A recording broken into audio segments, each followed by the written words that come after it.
সর্বপ্রথম আমি সবাইকে অভিনন্দন জানাচ্ছি যে আমাদের এই ক্ষুদ্র প্রয়াসের আপনারা সাথী হয়েছেন। আমরা একটা সুন্দর ম্যারাথন করলাম, যেখানে 10,000-এর উপরে ম্যারাথনাররা ছিলেন, দেশি এবং বিদেশি। এখানে উদ্দেশ্য জয় পরাজয় নয়, উদ্দেশ্যটা ছিল যে দেশ এবং জাতিকে এই ফিজিক্যাল অ্যাক্টিভিটিসের মধ্যে অন্তর্ভুক্ত করা। আমরা আজকে যে সাড়া আমরা পেয়েছি, আমরা অভিভূত, এবং ইনশাআল্লাহ পরবর্তীতেও আমরা এ ধরনের ম্যারাথন সংগঠিত করব। নেক্সট ইন্টারন্যাশনাল ম্যারাথন হবে 31শে জানুয়ারি 2026-এ ইনশাআল্লাহ। তাছাড়াও আমরা এ ধরনের ম্যারাথন বিভিন্ন বড় বড় শহর এবং জেলা শহরে আমরা করব। সেখানে আমরা লোকালদের সাথে নিয়ে আমরা এই ম্যারাথন করব, এবং আমি নিশ্চিত যে আমরা যদি একটা সুস্থ সবল জাতি পাই, এটা দেশ এবং জাতির জন্য একটা বড় কাজে দিবে, এবং আমরা একটা সুস্থ একটা নেশন আমরা দেখতে চাই। আমরা যখন মিলিটারি একাডেমিতে ক্যাডেট নেই, আগে যেরকম তাদের সুস্থতা ছিল, এখন সেরকম আমরা পাই না। এটা একটা বিরাট কারণ হচ্ছে যে আজকালকার ইয়াং জেনারেশন হয়তো ফিজিক্যাল অ্যাক্টিভিটিসে এত জড়িত না, কারণ আমাদের মাঠের সংখ্যাও কমে গেছে। খেলার যে সমস্ত সুযোগ সুবিধা, খেলাধুলা করার, দৌড়ঝাঁপ করার, সেটাও কমে গেছে। এই জন্য আমরা উদ্যোগ নিয়েছি সারা বাংলাদেশে এই ম্যারাথনের মাধ্যমে এই ইয়াং জেনারেশনকে আমরা এটাতে সম্পৃক্ত করব।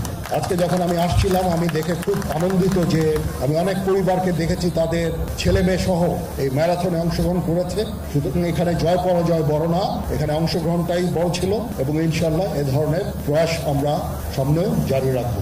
যারা আজকে পুরস্কার পেলেন তাদেরকে অভিনন্দন, যারা পুরস্কার পেলেন না তাদেরকে অভিনন্দন আপনাদের এই পার্টিসিপেশনের জন্য।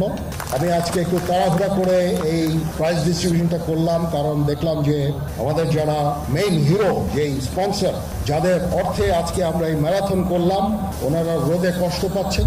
আমি ওনাদের কষ্ট দিতে চাইনি, পরে দেখা যাবে যে ওনারা পয়সা বন্ধ করে দিয়েছেন আর এ ধরনের ম্যারাথন করা সম্ভব হবে না। তো সেই ভয়ে আমি খুব তাড়াতাড়ি এই অনুষ্ঠানটা শেষ করলাম। আমি জানি রোদে আপনারা অনেক কষ্ট পাচ্ছেন, কিছুই করার ছিল না, কারণ এই ম্যারাথন শেষ হতে হতে প্রায় 11টা বেজে গিয়েছিল, 10:30, 11টা। 42 কিলোমিটারের যারা, তারা এখনো মনে হয় আসছেন।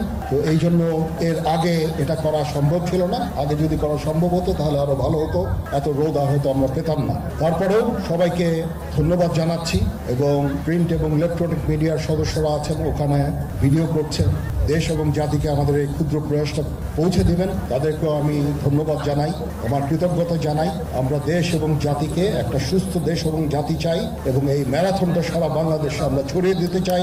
আমরা চাই দেশ এবং জাতি আমাদের এই প্রয়াসে অংশগ্রহণ করবে। আমরা সবাই ভালো থাকবো, সুস্থ থাকবো, শান্তিতে থাকবো, নিরাপত্তার সাথে থাকবো, সেই আকাঙ্ক্ষা করে আমি আমার বক্তব্য শেষ করছি। সবাই ভালো থাকবেন। আল্লাহ হাফেজ।